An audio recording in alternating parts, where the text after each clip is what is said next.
Good morning, friends. Welcome to the ISF. Guys, we are just about to start. So let's see what's there for us in today's newspaper. देखते हैं आज के अखबार में आपके लिए क्या खास है. So let's start this session.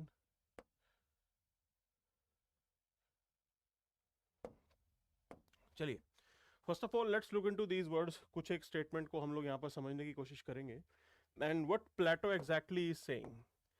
He is saying this thing that good people, they don't need laws to tell them to act responsibly, while the bad people, they will find a way around the laws. So what's the message that we have here? That whether the law will be effective or not, it depends upon the goodness of the people. क्योंकि अगर लोग बुरे हैं तो वो bypass कर जाएंगे law को, और जो अच्छे लोग हैं वो लोग, उनको कानून की जरूरत नहीं है. In the sense that they have the self control. खुद ब खुद वो एक रिस्पॉन्सिबल सिटीजन है, आपको बताने की जरूरत नहीं है. So basic point is this: we have to work on self. We have to work on behavioural change of the masses. आपको बिहेवियर चेंज करना पड़ेगा लोगों का, एक रिस्पॉन्सिबल सिटीजन बनाने के लिए. कानून का असर बहुत लिमिटेड होता है. In the sense, law is a tail end. Law एक टेल एंड है. Means when crime will be committed, after that the law will come into picture. तो पहले तो क्राइम हो जाएगा, कानून तो उसके बाद में आएगा. You need to have this arrangement where you will be able to stop the crime even before it occurrence. Okay, crime को आपको रोकना है उसके कमिट होने से पहले ही पहले. And that's why we emphasize on ethics. वहां पे हम ethics का रोल बताते हैं. Because ethics is about changing your mental setup. सोच ही बदल जाओ. अगर आपकी सोच बदल गई तो आपके actions और behavior बदल जाएंगे. This is what it means. So focus should be on creating good human beings. That's the major point here. Bureaucracy के अंदर you maybe say we do have Prevention of Corruption Act. क्या वो corruption को रोक पा रहा है? नहीं. Because law is a tail end. Crime हो जाएगा, उसके बाद कानून पिक्चर में आने वाला है.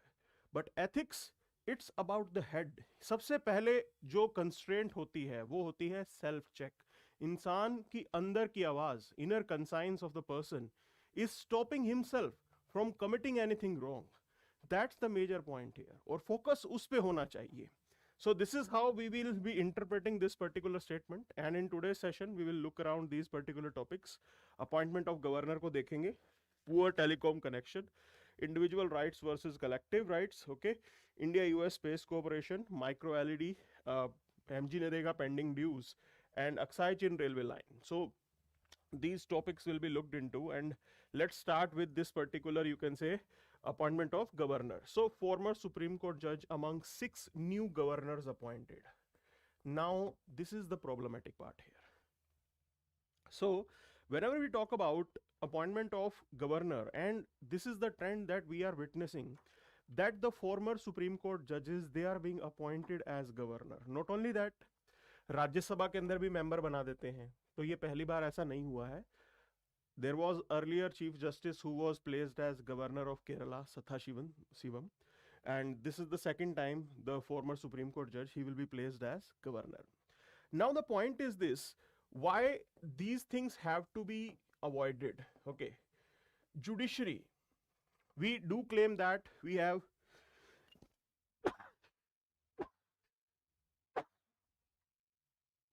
excuse me. We do claim that we have independent judiciary, and it should be visible that your judiciary is unbiased. The equation that judiciary has with the citizen, that equation is of trust.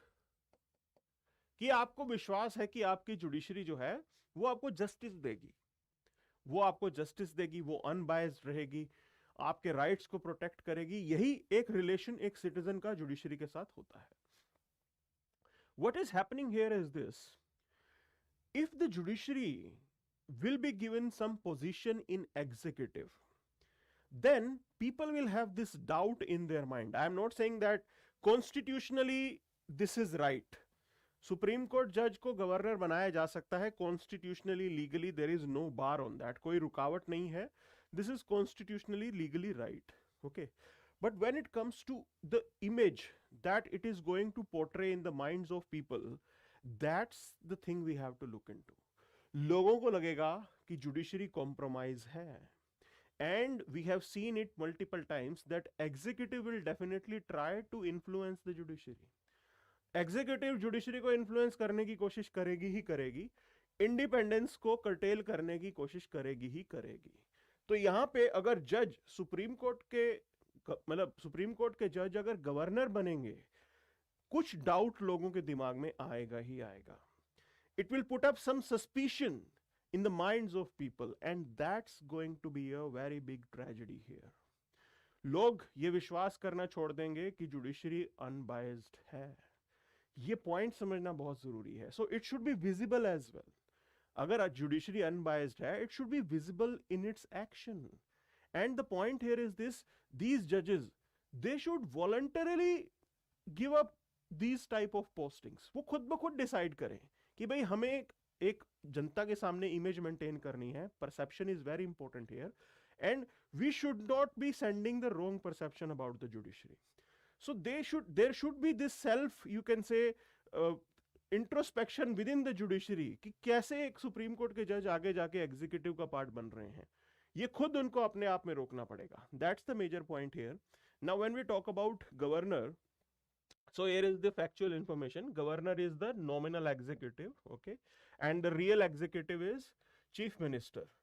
हमारे यहाँ पे real executive कौन होता है state के अंदर? वो होता है आपके सीएम साहब. उनके पास सारी पावर होती है. मतलब real executive is council of minister headed by chief minister. Clear है? तो मेन काम जो है चीफ मिनिस्टर साहब करते हैं. Indian president appoints the governor, and governor is in office on the pleasure of the president. जब राष्ट्रपति चाहेंगे उनको हटा दिया जाएगा. तो इस तरीके का कुछ एक रिलेशन रहता है. Then you have to understand your constitution is silent about the grounds for removal of governor. Constitution ने ये कुछ भी नहीं बताया कि किन ग्राउंड्स पे आप जो है गवर्नर को हटा सकते हो. And that's the problematic part here. Problematic in the sense वो प्रेसिडेंट के हिसाब से चलते हैं, and whenever president wants he can, you can say remove the governor. अब governor wants to stay in that office, it means that he may have some tilt towards union, and this is how the autonomy of the governor is also compromised. इसको लेके governor की autonomy भी कहीं ना कहीं compromise हो जाती है कि भी गवर्नर साहब आपको दिखेंगे that he is, you can से, taking up decisions favouring the union. वो डिसीजन लिए जाएंगे जो यूनियन को फेवर करते होंगे. इस टाइप की चीज है, and this is one of the reason for politicisation of the office of governor. यहां से गवर्नर का ऑफिस जो है वो पॉलिटिसाइज हो रहा है.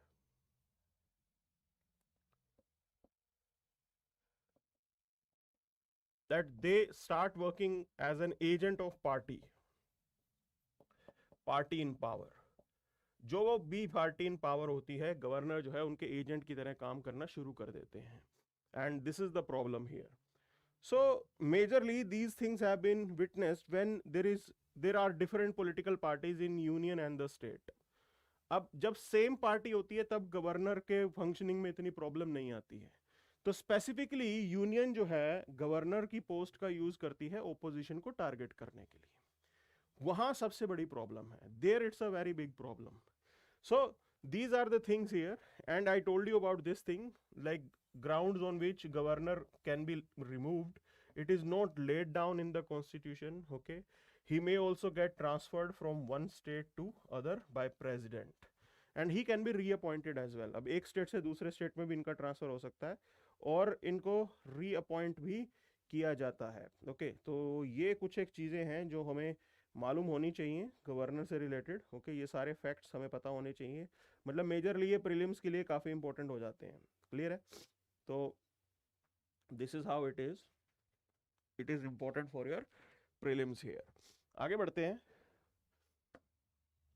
सो please attempt this particular question. It is saying that which one of the following suggested that governor should be an eminent person from outside the state and should be a detached figure without intense political links, okay, or should not have taken part in politics in the recent past. Now this recommendation was given by Sarkaria Commission. तो ये straight forward सा एक सवाल था जो UPSC ने पूछा था, और ये रिकमेंडेशन दरअसल सरकारिया कमीशन की है, and we should be knowing this particular part, okay, ये भी हमें थोड़ा मालूम होना चाहिए. चलिए आगे बढ़ते हैं. Let's move to the next part here. Now poor telecom connection. Okay, see we are living in a technology age, we are living in an information age. हम इंफॉर्मेशन एज में रह रहे हैं, हम टेक्नोलॉजी एज में रह रहे हैं. आप एक एंटरप्रेन्योरशिप लेके आना चाहते हो, you want the world means Indian youth to be job creators, कि भी जॉब सीकर की जगह वो जॉब क्रिएटर बने, नौकरियां पैदा करें. We want that type of arrangement, and internet is one such rescue in that particular process, because we can seriously change the lives of people through internet. But now the problem is this: if the connection is poor, how are you going to facilitate services? हमारा ये एक idea था कि we will be providing government services through internet, okay, and major logic behind this was that the internet as a mode, it will facilitate speedy delivery in a cost effective way. तो हमारा एक तो ये गोल था, ठीक है. But the point is this, अब जरा देखिए इसको, speedy delivery cost effective way में. If the network is not there in rural areas, how are you going to deal with this problem? This is the problem related to the infrastructure. ये सबसे बड़ी समस्या है यहाँ पे. And there are few things that are mentioned. कुछ एक terms mentioned होती हैं. एक होती है व्हाइट स्पॉट, ओके, और वही हम आपको यहां पे बताएंगे. So places where cellular connectivity is not there, मतलब places without cellular connectivity, they are termed as white spot. उनको बोल देते हैं व्हाइट स्पॉट, जहां पे कोई कनेक्टिविटी नहीं है. There are grey spots as well. Now these grey spots, they show connectivity. Grey spots में कनेक्टिविटी होती है, but may not let users get enough out of their access. Data की speed बहुत स्लो हो जाती है, इंटरनेट की speed slow होती है, सर्विसेज टाइम पे नहीं होती हैं. So those things are grey spot. White spot वो है जहां पे सर्विस है ही नहीं, टावर अवेलेबल ही नहीं है. ग्रे स्पॉट्स वाले एरिया में towers are available, but the speed is slow. People are not able to, you can say, use that system. वो use नहीं कर पाते हैं. So we do have these type of arrangement here. दोनों के दोनों प्रॉब्लमेटिक है. ज्यादा प्रॉब्लमेटिक ये कह रहे हैं कि ग्रे स्पॉट है. व्हाइट स्पॉट के अंदर तो क्लियर है कि आपके पास कनेक्शन ही नहीं है, मतलब वहां जाके नया टावर लगा दोगे तो आप इंटरनेट चला पाओगे. But when it comes to grey spot, it's a dilemma. करें क्या वहां पे? लोग यूज नहीं कर पा रहे हैं, आपने टावर भी लगा दिया, इंफ्रास्ट्रक्चर भी आपने खड़ा कर दिया. So that's the problem, and major reason for this gray spot is you don't have enough towers. आपके पास जितने required हैं उतने towers available नहीं हैं. That's the point here, and specifically this is visible in the scattered area, जहाँ पे population बहुत ज़्यादा फैली हुई है, scattered है, okay, density नहीं है वहाँ पे. तो it is not economically viable for these companies to install towers there. वो खुद ब खुद टावर नहीं लगा सकते, उनका बिजनेस बनता नहीं है उसके अंदर. तो कुछ एक लोग होने चाहिए डेंस एरिया में जहां वो टावर इंस्टॉल करेंगे. बट ये प्रॉब्लम अक्सर आती है, टावर्स दूर दूर होते हैं तो लोगों को इंटरनेट फैसिलिटी स्लो मिलती है या मिलती नहीं है. That's the major problem here. So if you truly want to take India to the, you can say, path of development, we have to make sure that these things are duly addressed. तो मैं आपको एक चीज बताता हूँ, national optical fibre mission, okay. अब हमने एक नेशनल ऑप्टिकल फाइबर मिशन जो है वो स्टार्ट किया था. Under that arrangement there was this target to connect 2.5 lakh village panchayats. तो अलग अलग विलेज पंचायत जो है उनको यहाँ पे जोड़ना था. The point is this, the implementation is very slow. जो भी ये इंफ्रास्ट्रक्चर के प्रोजेक्ट होते हैं वहां पे इम्प्लीमेंटेशन की होती है, and if you are lagging behind then it's a problematic thing. So सिर्फ बजटरी एलोकेशन से बात नहीं बनती है, उसका इम्प्लीमेंटेशन भी अच्छा करना ये जरूरी है हमें. That's the major point here. तो आगे बढ़ते हैं. So here we have this particular editorial which is talking about individual rights versus collective rights. And one thing it is pointing out here, it is talking about the importance of dissenting judgment. देखिए होता क्या है, supreme court comes out with the judgment, okay, and suppose there is a you can say five judge bench and judgment is 4-1. तो ये एक जो हो गया, it will be the dissenting judgment. एक जज का पॉइंट ऑफ व्यू डिफरेंट था. Now the point is this debate is regarding this point whether it is good thing और not.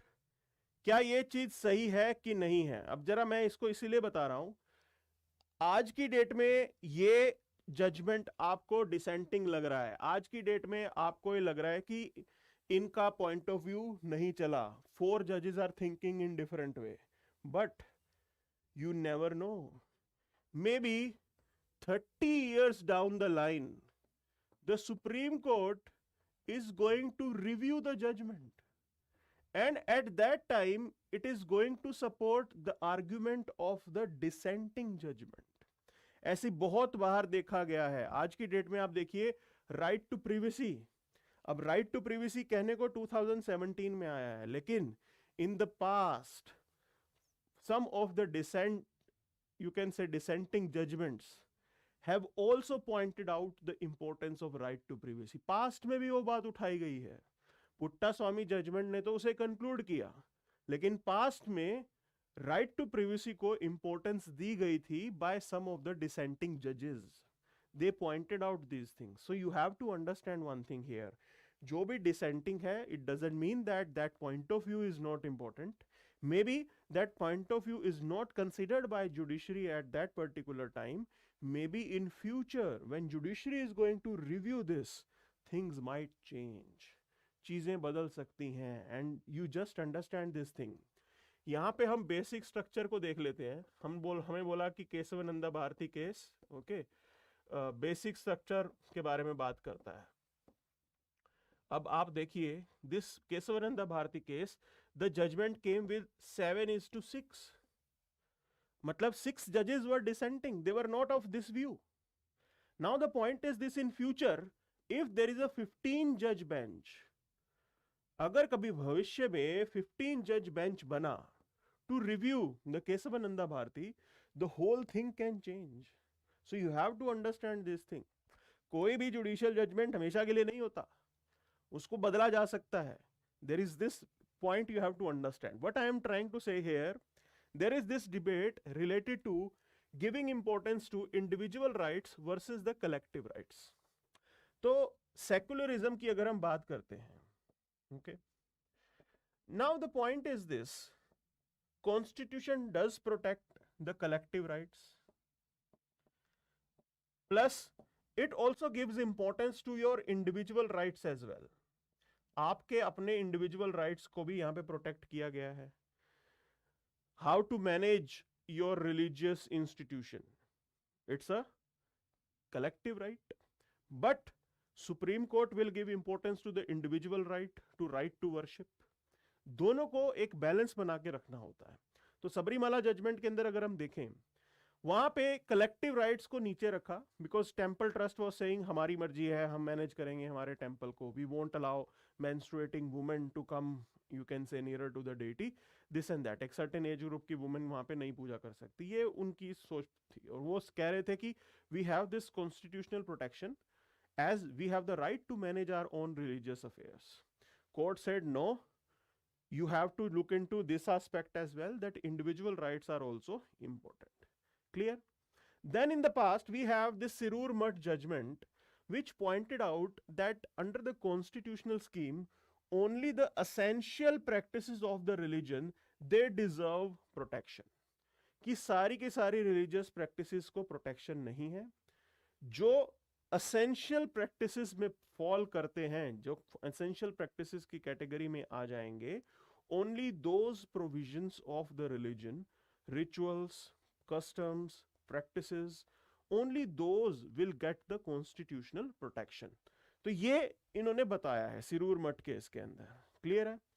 It means there again judiciary was trying to maintain the balance, वहां पे भी balance maintain कर रहे थे कि थोड़े बहुत रिलीजियस प्रैक्टिसेस का कलेक्टिव राइट को भी प्रोटेक्ट कर लिया और इंडिविजुअल राइट को भी प्रोटेक्ट कर लिया.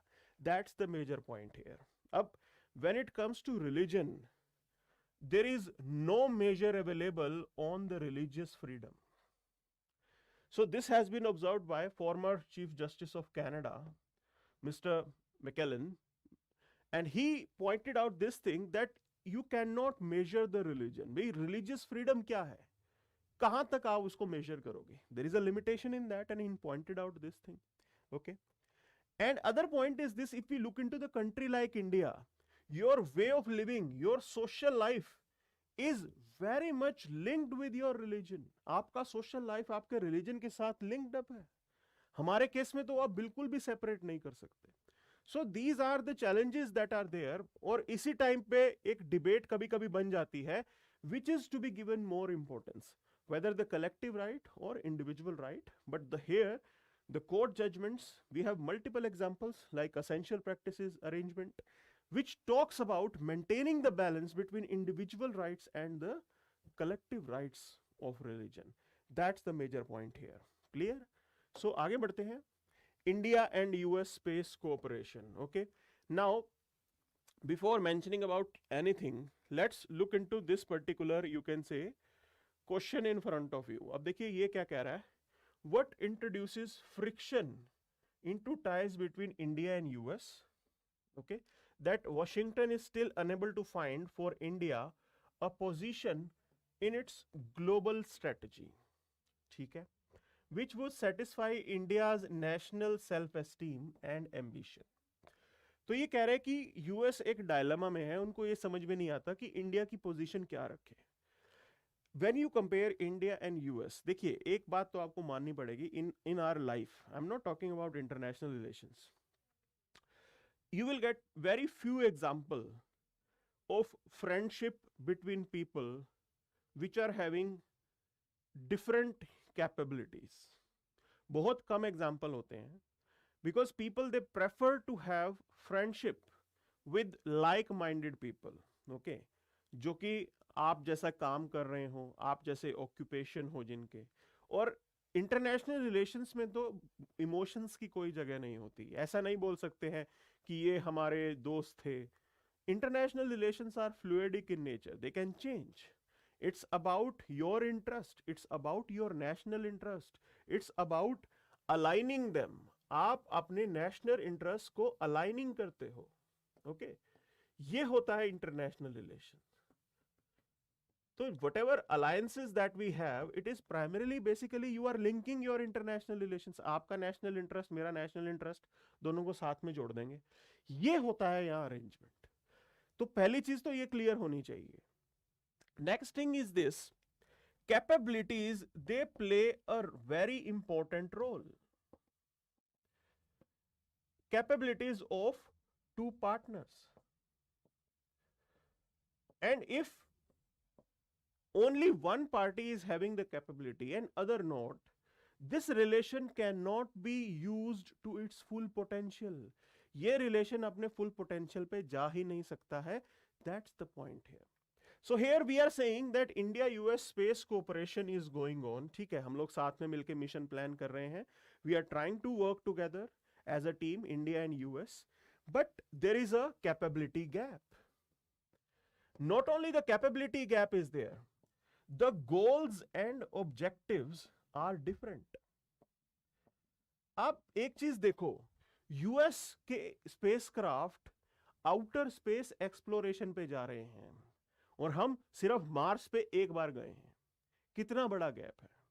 हम कहां जाना चाहते हैं? लोअर ऑर्बिट के अंदर. हम किस में एक्सपर्टीज चाहते हैं? सैटेलाइट लॉन्चिंग के अंदर. हमारा फोकस सिर्फ उतना है, बिकॉज हमारी कैपेबिलिटी उतनी है. We are not even thinking of going for interstellar mission, like sending your spacecraft outside the, you can say, solar system. उतनी कैपेबिलिटी हमारी है ही नहीं. हम सैटेलाइट लॉन्च में जाना चाहते हैं. अब यूएस सैटेलाइट लॉन्च को लेके आपके साथ इक्वेशन क्यों बनाएगा? They are already experts in that, they have the experience of sending maximum satellites, वो पक चुके हैं उसके अंदर। आपके यहाँ पे ये टेक्नोलॉजी अभी डेवलप हुई है, उनके पास पहले से ही एक्सपर्टीज है। Things are different here. So this could be a problem creator, that our relation when we talk about space exploration, it has a limit। हमारी priorities different हैं, ये बात माननी पड़ेगी आपको, and this is what is being pointed out in this particular thing here। तो हम अभी ह्यूमन स्पेस एक्सप्लोरेशन पे फोकस कर रहे हैं, गगनयान भेज रहे हैं हम। अब यूएस ने तो पता नहीं कब भेजा था आपका अपना वहां पे फर्स्ट ह्यूमन इन स्पेस, वो तो मून तक भी चले गए हैं, ह्यूमंस को लेके मून तक भी जा चुके हैं वो। So they are on a different trajectory, they might not be interested in your छोटा मोटा गेम। और यही प्रॉब्लम है कि हमारा जो स्पेस एक्सप्लोरेशन का रिलेशन है वो एक लिमिटेड पॉइंट तक ही जा सकता है। तो ये पॉइंट सबसे जरूरी है समझना, कि जरूरी नहीं है कि आपके रिलेशन जो है वो बढ़िया हो जाएंगे। So as I told you, this editorial is talking that there is a mismatch of interest and the capabilities. So they have multiple programs. So Artemis program, Artemis Accord is there, okay.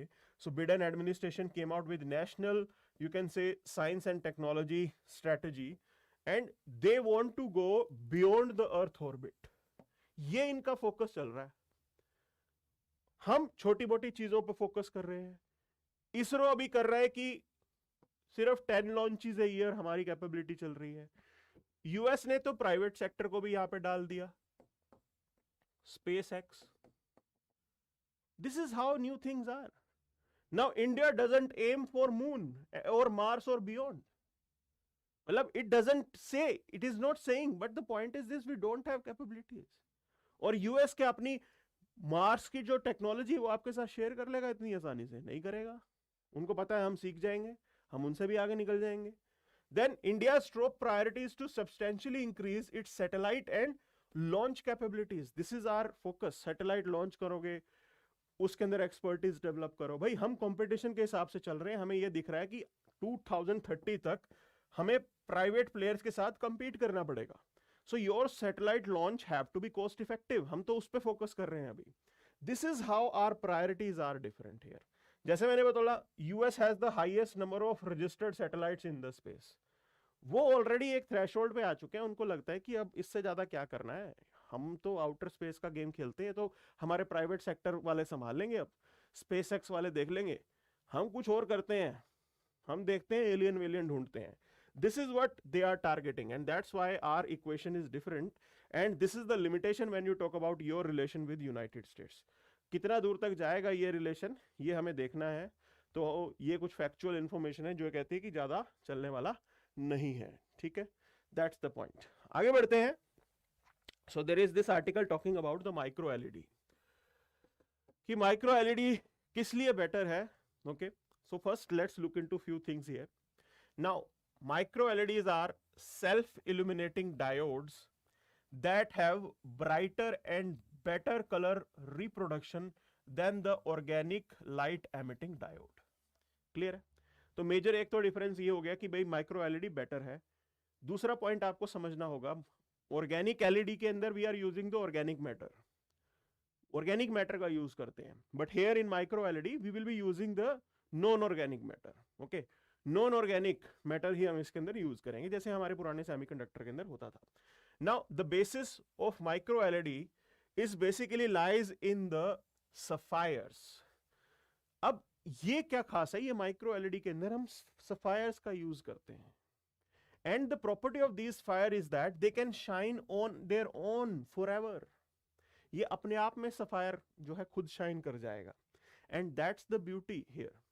and this is how even you can say with this arrangement micro LED screen it will be able to generate larger brightness। बहुत brightness यहाँ पे generate हो सकती है, and as more brightness is going to be there, your color experience is going to improve। as a viewer आपका color experience जो है वो improve हो जाएगा। That's the point here। ये इसकी एक major खासियत है। Clear है? So their display are brighter and have better color reproduction. And the best part is this, it provide better viewing angles. अब देखो कभी कभी क्या होता है, जो एलईडी स्क्रीन होती है आप उसको साइड से देखोगे तो आपको नजर नहीं आएगा, ठीक है ना।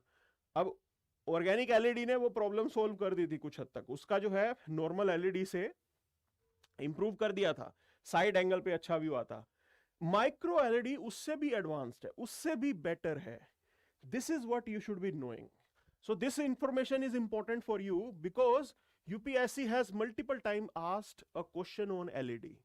अब ये प्रीलिम्स 2021 का सवाल है, ये कहने को तो बहुत आसान सवाल था, तो कह रहे थे कि with reference to street lightning how do sodium lamps different from LED lamp. भाई सोडियम लैंप डिफरेंट क्यों है एलईडी लैंप से? सोडियम लैंप समझ गए, सोडियम लैंप कौन सा होता था पुराने वाला अपना, वो लट्टू, ओके, जो पीले रंग का जलाते थे हम लोग, जो गर्म हो जाता था, गरम गरम लट्टू के ऊपर बारिश की बूंद पड़ती थी तो वो फट जाता था, वैसा arrangement.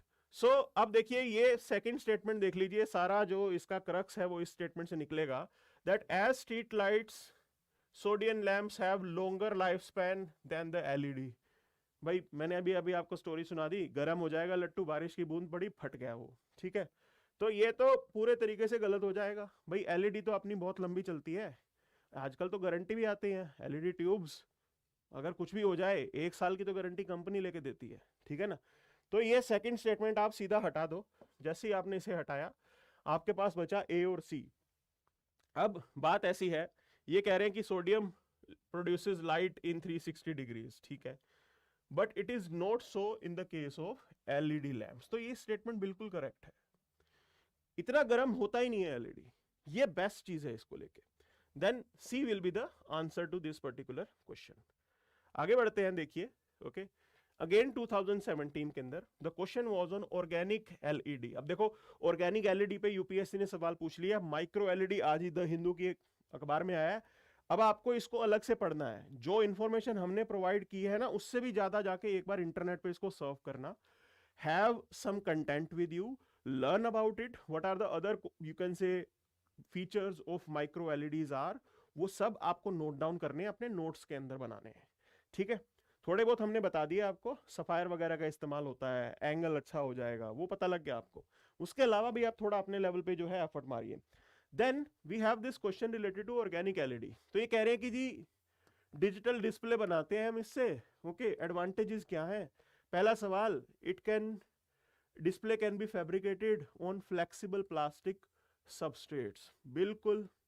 Then roll up display embedded in clothing can be made using OLED, yes, fold करने वाला भी बना सकते हो। दूसरा, transparent displays are possible using this LEDs, yes, this is how it is। ये तीनों के तीनों चीजें आप OLED से कर सकते हो। तो और इसका भी एडवांस वर्जन आ गया आपका माइक्रो एलईडी, वो इसका भी एक तरीके से बाप हो जाएगा। चलिए आगे बढ़ते हैं। So we have this particular news related to MG NREGA dues pending. देखिए अब MG NREGA centrally sponsored scheme इन्होंने बनाई थी, उसके अंदर there was certain share that union has to pay. Now the point is this, regularly we have been witnessing this issue of delay in payment. अब एक बात देख लीजिए आप, Supreme Court has stated this that if MG Narega wages are not paid, it will be a violation of Article 23. Article 23 of the Constitution talks about forced labor. It talks about practice of begar.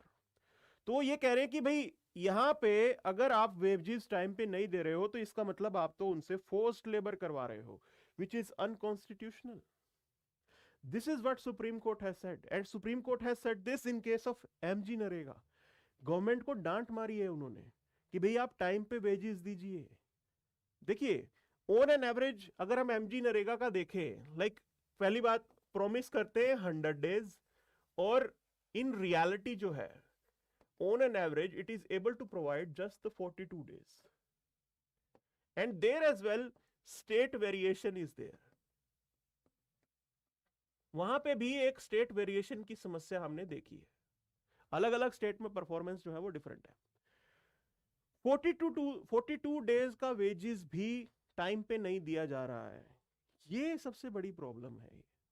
The person who is working under MG NREGA, he is not having that capability.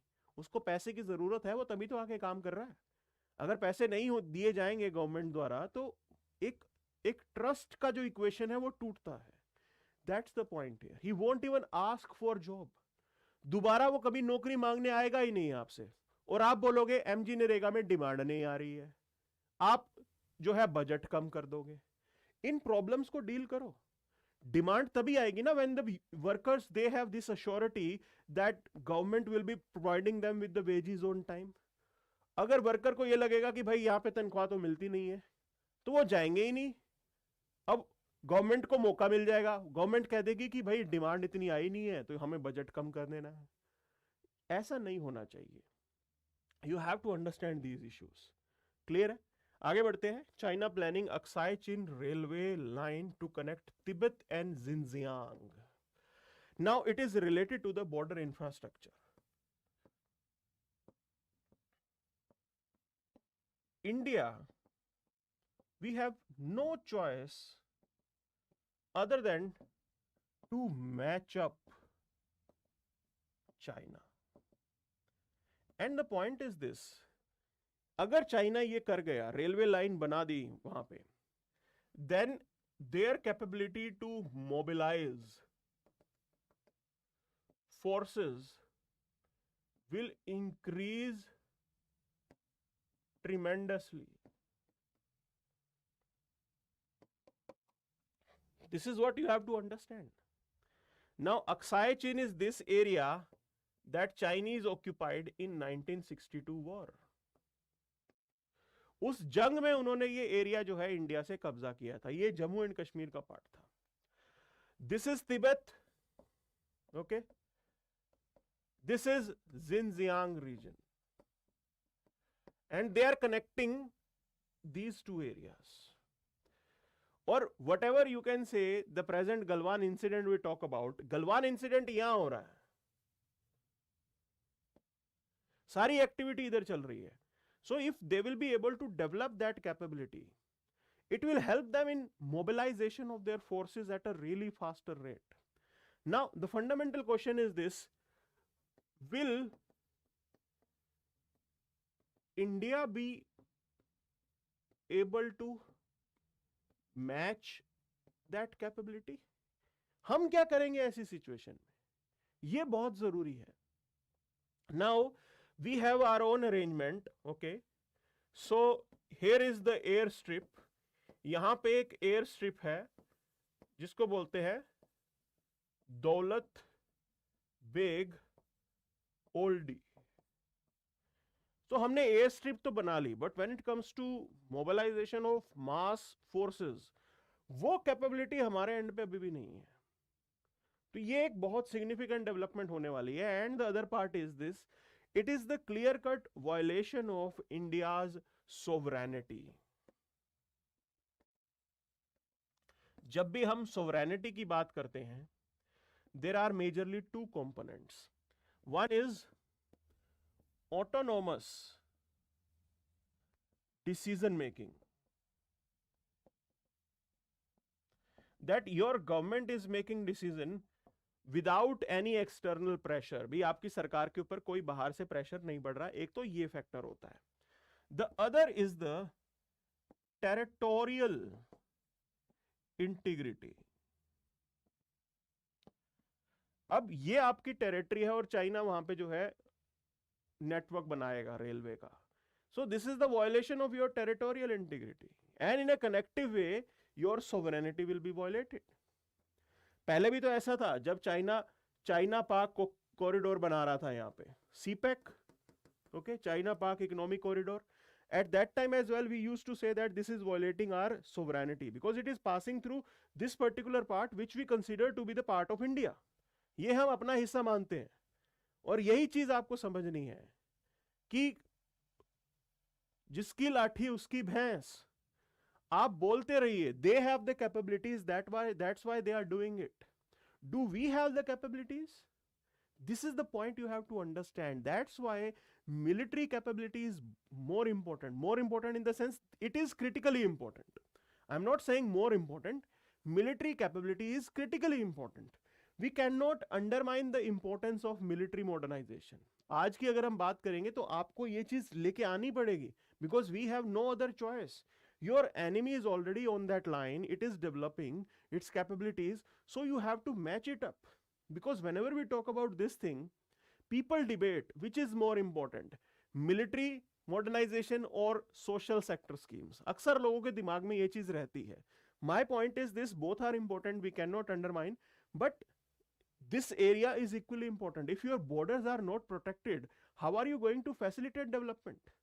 Border अगर आपके protected नहीं है तो development होएगी कैसे? बड़ी बड़ी बातें जो हम कहते हैं, सस्टेनेबल डेवलपमेंट होनी चाहिए, इंक्लूसिव ग्रोथ होनी चाहिए, वो सब तभी होगी ना जब बॉर्डर आपके प्रोटेक्टेड है. बॉर्डर नहीं प्रोटेक्टेड तो कैसे बनेगी बात आगे? सो ये फैक्टर है जो हमें यहाँ पे समझना जरूरी है. अब इसको आगे देखते हैं. That was the thing here. Okay, now let's look into the rest of the newspaper. अब एक बार पूरे के पूरे अखबार के ऊपर से नजर घुमाएंगे. ओके, सो लेट्स सी क्या है आज की अखबार में. तो these two news we have already covered.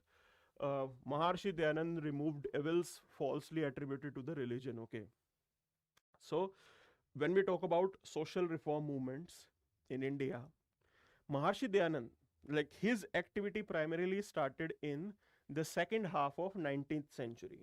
Okay, so majorly Maharshi Dayanand जो है वो social reformer थे जब हम बात करते हैं second half of 19th century के अंदर. And he did play important role. काफी इंपॉर्टेंट रोल इन्होंने प्ले किया था to bring rationality, to basically fight against the social evils that were prevalent at that time. This is how important that person was. Okay, अब बात आती है, सिर्फ वहां पे ही बात शुरू नहीं हुई थी. When we talk about social reforms, अब आप बोलोगे सर सोशल रिफॉर्म तो देखो आप कह रहे हो कि second half of 19th century में शुरू हो गए थे, और मैं कहता हूं उससे पहले ही हो गए थे. तो अब तक वो समस्याएं क्यों चल रही हैं, वो प्रॉब्लम्स एज इट इज क्यों चल रही है, वो कास्ट बेस्ड डिस्क्रिमिनेशन, वो सारी प्रॉब्लम्स क्यों हैं, patriarchy, discrimination against women, domestic violence, ये सब क्यों हो रहा है? My take is this, it is related to the social change. ये सब सोशल चेंज से रिलेटेड है. And social change is not a, मतलब ये कोई 2020 का मैच नहीं है या 5 दिन में 10 दिन में हो जाएगा. It requires behavioural change. ये बिहेवियरल चेंज से होगा. और कैसे आप बिहेवियरल चेंज लेके आओगे? When we start teaching people about fundamental duties. आपकी फंडामेंटल ड्यूटीज आप कहां से पढ़ाओगे? एजुकेशन के through. Okay, and fundamental duty में एक ड्यूटी है आपकी, जिस is talk about scientific temper, जो कहती है हमें साइंटिफिक टेम्पर डेवलप करना है, रैशनैलिटी लेके आनी है अपनी थिंकिंग के अंदर. That's the important part here. So we have to develop this. It is going to take time. Education का स्टैंडर्ड बढ़ाना पड़ेगा, एजुकेशन को वैल्यू इंटेंसिव बनाना पड़ेगा. ओके, सिर्फ मार्केट के लिए आपको अपनी यूथ को प्रिपेयर नहीं करना है कि भाई सिर्फ ये जाके नौकरियां लेंगे, नहीं.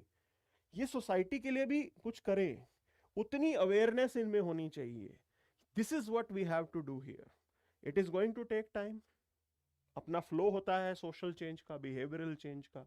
जैसे जैसे आप एजुकेशन बढ़ाते जाओगे, things are going to improve here. So this is the important part. ये पॉइंट है समझना आपको. आगे बढ़ते हैं यहाँ पे. Okay, Ambedkar's letters for resignation as law minister missing from the record. Okay, तो रिकॉर्ड कीपिंग तो हमारी अक्सर खराब रहती है. ये एक एग्जाम्पल ही है आपको. जब भी हम राइट टू इंफॉर्मेशन की बात करते हैं, okay, whenever we talk about, you can say, implementation of RTI, and we discuss about the challenges. So one of the challenge is your record keeping. In the sense, the record management is quite poor here. Resources are not there. Resources नहीं है, management poor है. अब आपने बहुत बार news सुनी होगी कि भी रिकॉर्ड रूम में आग लग गई. ठीक है ना, ये रेगुलरली सुनने को मिलता है. सिर्फ कुछ एक केसेस में नहीं, आपको हर थोड़े दिन में एक खबर आएगी कि उधर सरकारी बिल्डिंग में आग लगी और रिकॉर्ड रूम में ही आग लगती है. तो ये एक समस्या है जो हमें देखनी है कि record keeping is quite poor in this country. So if records are not kept with, you can say, with due diligence, with, you can say, proper mechanism, how are you going to facilitate information? Right to information तो खराब हो ही जाएगा ना भाई, record है ही नहीं, information है ही नहीं, तो कैसे कोई प्रोड्यूस करे? ये प्रॉब्लम है यहाँ पे, क्लियर है? But this is what has been pointed out here. So that was the thing here. आगे बढ़ते हैं. LG invokes his special power, recalls files on pending infrastructural projects. Okay. So this issue is still prolonging. Who is the boss in Delhi? And the major point is this: in this whole debate, I know one thing, that who is the victim? मुझे एक चीज समझ में आती है, इस कश्मकश में, इस रस्साकशी में एक विक्टिम है. वो विक्टिम है citizen, people of Delhi. They are victim because this is impacting the governance. यहां से आपका गवर्नेंस इंपैक्ट हो रहा है, and we have to look into this. It's a very serious thing. You need to show some political maturity here. दोनों and पे कुछ ना कुछ पॉलिटिकल मेच्योरिटी दिखानी चाहिए. And not only this, my take is this issue is pending with the Supreme Court. For how long Supreme Court is going to, you can say, hang on this issue? भाई judgement का decision करके final करें, पता तो लगे भाई LG क्या कर सकता है, दिल्ली गवर्नमेंट क्या कर सकती है. For each and every matter they are moving to court. हर छोटी मोटी बात पे हर थोड़े दिन में कोर्ट पे जा रहे हैं, तो इसको एक बार फुल एंड फाइनल करें ना. That's the point. चलिए, सो आगे बढ़ते हैं. Okay, so this is the political thing. इसको हम लोग कवर नहीं करेंगे, ये भी हमारा हो गया लगभग. ओके ओके, चलिए. सो गुलमार्ग में बर्फ पड़ी हुई है. Minor mineral sector in Odisha riddled with illegalities. Okay, so we have disarrangement. Now when we talk about major mineral and minor mineral, it has been defined under a law. Okay, अब बात ऐसी है, जो मेजर मिनरल का provision होता है, in that case only the parliament can make law, क्योंकि ये यूनियन लिस्ट में फॉल कर जाता है. when it comes to minor mineral, both state and union, they can look into this matter as it will fall under the concurrent list. ये आपके concurrent list में fall करता है. so this thing should be known to you. अब ये जो हो रहा है उड़ीसा के अंदर, वो हमारे लिए इतना काम का नहीं है भाई, बहुत इलीगैलिटीज हैं यहाँ पे. सो माइनर मिनरल में ज़्यादा आती हैं, मेजर मिनरल में तो सिर्फ यूनियन की चलेगी. So that's the point. Okay, अब गवर्नेंस भी ज़रूरी है. कानून बनाना अपने आप में एंड नहीं है. You have to make sure that law is implemented. और वही यहाँ पे है, whatever provisions that used to be there for, say union के एंड पे हो या फिर जो स्टेट के एंड पे हो, उसका इम्प्लीमेंटेशन कितना अच्छा हो रहा है वो भी बहुत ज़्यादा ज़रूरी है हमारे लिए. और हम लोग ये मिस कर जाते हैं. And in India we quite often, you can say we repeat this thing, that we are good at making laws. हर चीज़ के लिए कानून है आपके पास. आपका कॉन्स्टिट्यूशन देख लो, इतना बड़ा बनाया हुआ है आपने, दुनिया का सबसे बड़ा lengthiest constitution. Okay, but when it comes to implementation, there we are lagging somewhere, और वही चीज़ हमें इंप्रूव करनी है. So that's the major point. Okay, service firms on recovery path, manufacturing still a concern. तो ये मैंने multiple times आपको point out किया है, ये concern है, because if we want to truly reap demographic dividend, okay, अगर आप चाहते हो demographic dividend आपके favor में आए, then in that particular case we have to revive the manufacturing sector, because manufacturing sector, it can provide unskilled or semi skilled jobs. यहाँ से आपको अनस्किल्ड और सेमी स्किल्ड जॉब जो हैं वो फिर भी मिल सकते हैं. Service sector is about skill intensiveness. ये सिर्फ हाई स्किल्ड जॉब मिलेगा आपको यहाँ पे. ओके, अब आप एक बात समझ लीजिए, सबको आप कंप्यूटर इंजीनियर नहीं बना सकते, रातों रात तो बिल्कुल नहीं बना सकते. ठीक है, तो you have to make sure that adequate jobs are available in the semi skilled category, so that they can run their house, अपना काम कर सकें और घर चला सकें. This is the point here. Other point is this, other important point is related to the productivity. अब एक बात समझिए आप, जापान, ओके, वर्ल्ड वॉर 2 के बाद पूरा बर्बाद हो चुका था, हिरोशिमा नागासाकी. ठीक है, बम फटे थे वहां पे, पूरा जापान टूटा हुआ था, यूरोप पूरा टूट गया था। Why they were able to develop, वो क्यों डेवलप कर पाए वापस, जापान क्यों बाउंस बैक कर पाया? One of the major role was of the education system in Japan. उनका एजुकेशन सिस्टम बहुत अच्छा था. Because of that education system, they were able to produce workforce which was of high productivity. ऐसी वर्कफोर्स थी उनकी जो कि बहुत प्रोडक्टिव थी, लोग मेहनती थे, काम करते थे, काम अवेलेबल भी था. Workforce productivity, it is very important when you talk about increasing the economic wealth and economic development of the country. बहुत इंपॉर्टेंट रोल प्ले करता है. अब देखो हालात इतने खराब हैं. नारायण मूर्ति, now Narayan Murthy, Infosys के founder, he said that in India less than 10% of your workforce is skilled. आपकी वर्कफोर्स स्किल्ड ही नहीं है इस कंट्री के अंदर. प्रोडक्टिविटी कैसे आप इंक्रीज करोगे? ये एक चैलेंज है हमारे लिए आज की डेट में. You have to compete with the global powers. South Korea, Japan, 80% से ज्यादा वहां पे स्किल्ड वर्कफोर्स है. China, more than 60% workforce is skilled. Vietnam, 55% workforce is skilled. वो हमारे चैलेंजर हैं आज की डेट में. हम ग्लोबलाइज्ड वर्ल्ड में जी रहे हैं आपको. So if you want to make your manufacturing productive as well as competitive, productive भी बनाना है और competitive भी बनाना है, for that thing we have to make sure that the workforce is productive. और वो तब हो पाएगा अगर आपका एजुकेशन सिस्टम अच्छा होगा. अब हमारी जो annual survey of education report है, असर रिपोर्ट जिसे बोलते हैं, ठीक है, प्रथम करके एक ऑर्गेनाइजेशन है, वो इस रिपोर्ट को लेके आती है. मल्टीपल टाइम्स वो एक्सपोज करती हैं कि हमारे यहाँ पे एजुकेशन किस क्वालिटी की दी जा रही है. क्लास 5 का स्टूडेंट क्लास 2 की कैलकुलेशन नहीं कर पा रहा है. ये रियलिटी है हमारी. तो हुआ क्या, राइट टू एजुकेशन के अंडर हमने फोकस किया क्वांटिटी पे. पहले तो हमने फोकस किया दे के हर दूसरी जगह स्कूल बनाओ. क्वालिटी हमारे कहीं ना कहीं अंडरमाइन हो गई है. अब टाइम है क्वालिटी को भी वापस रिवाइव करने का. So this is the overall thing. You have to, you can say, revamp your education system. Without that we won't be able to make India great. Okay, that's the point here. The saga of appointing Justice Victoria Gowri. Now there were few things that they looked into. पहले सवाल जो बनता है एक होता है criteria eligibility का, कि भाई जिनका नाम आ रहा है क्या वो एलिजिबल भी हैं.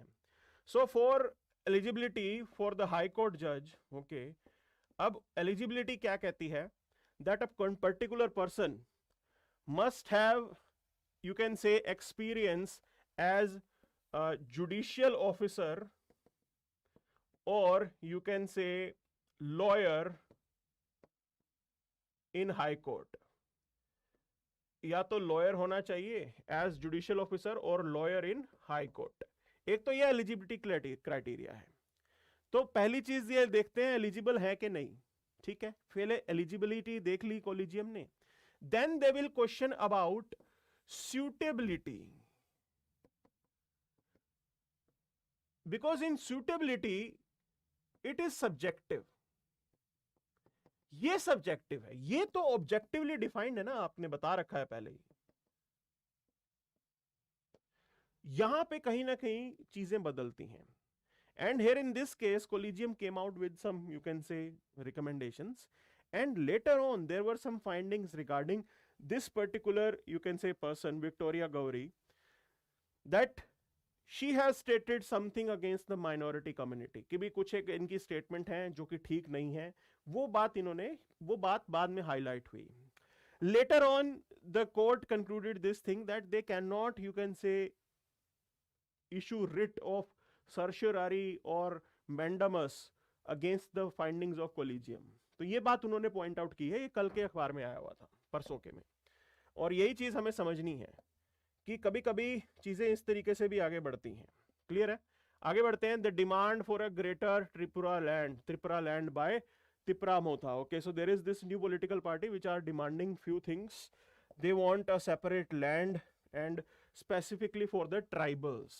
तो ये कहते हैं कि त्रिपुरा के अंदर जो ट्राइबल्स हैं उनके लिए अलग से एक स्टेट बनाया जाए। अब देखो बात क्या हो रही है, tribals they say that they are the original inhabitants, वो बोलते हैं कि हम ही लोग ओरिजिनल हैं। और ऐसा कैसे पॉइंट आउट हुआ? So basically initially when you look into this, after independence, or you can say as per 1941 census, the ratio of population in Tripura was somewhere around 50:50, means 50 will be tribal and 50 will be non-tribal. Clear है? तो balance maintain था. What happened was that over the time this ratio became 37:63, कि non tribal 63% रह गए और tribal 37% रह गए। And they said that this was primarily due to the influx of refugees from Bangladesh. Okay, तो 1971 के अंदर लड़ाई जो छिड़ती है उसके अंदर lot of people they migrated to India and they came to Tripura as well. So this is what is being pointed out here. So this has changed the demography of that area, and that's why this political party is coming up with the political demand to basically provide a separate state for tribals there. Now if you look into the size of Tripura, it is already quite small. क्या उसके अलावा भी और छोटे state आप बना सकते हो? अब बात ऐसी है, which is better strategy, big states or small states? And what should be the adequate size of a state so that administration can be carried out without any problem?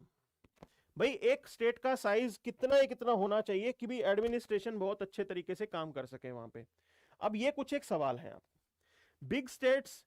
अच्छा, before that US has total population of 34 crore, number of states are 50, population divided है। हमारे यहां पे क्या है, एक है UP 25 crore population. If you go by size, Rajasthan very vast area, Maharashtra very vast area, so that area asymmetry and population asymmetry is there in India. वो चीज हमारे यहां पे देखने को मिलती है। अब बात ऐसी है, क्या स्टेट स्मॉल होना चाहिए? Northeastern states, they are quite small, and despite their small size, the administration is difficult there. वहां की अपनी प्रॉब्लम्स हैं, ये बात समझनी है आपको। जरूरी नहीं है कि छोटे स्टेट होने के बाद डेवलपमेंट हो जाएगा, नहीं। एक और एग्जांपल है Haryana and Punjab. Now after moving out of Punjab, Haryana बहुत अच्छे से डेवलप कर रहा है, पर कैपिटा इनकम वहां पे ज्यादा है, ये भी एक एग्जांपल है आपके पास। Same goes with Uttarakhand, that after moving out of UP the state is developing. Same goes with Chhattisgarh, that after moving out of Madhya Pradesh that area is developing now. So these factors are there, both examples are there with you. ठीक है, दोनों के दोनों example मिल जाएंगे। तो हम outrightly कुछ कह नहीं सकते कि कौन सा मॉडल बेटर होगा। Clear, that's the point here. तो ये हमने कवर कर लिया। Okay, Aero India flies high with 98 participating nations. Okay, it's a good thing. Like lot of MOUs will be signed, and we are promoting our defense capabilities. और ये करना भी जरूरी है. And specifically आत्मनिर्भरता इसमें आना जरूरी है. We want to, you can say, develop India into a big defense hub, and that's the requirement. Because jobs आपको create करनी है. Not only that, you need to have the capabilities. If we have this, you can say, aspiration to become a global power. Okay. अगर आपको global power बनना है, तो जैसे मैंने आपको बताया, without your domestic defence base आप ग्लोबल पावर नहीं बन सकते हो। ऐसे कोई ग्लोबल पावर नहीं होती जिनकी खुद की कैपेबिलिटी ना हो। So if a global power is dependent on other countries, वो कैसी ग्लोबल पावर है? तो ये बात समझनी है हमें, और यही चीज हम कैलकुलेट कर रहे हैं। So it's a good thing we are coming up with these initiatives. आत्मनिर्भरता वाकई होनी चाहिए, स्पेसिफिकली डिफेंस सेक्टर के अंदर। Okay, so these things have been covered, and this is what we have for today's session. Major things have been covered. Okay, सब कुछ लगभग cover हो ही गया है, and that's it for the day then. Thank you very much. Have a great day.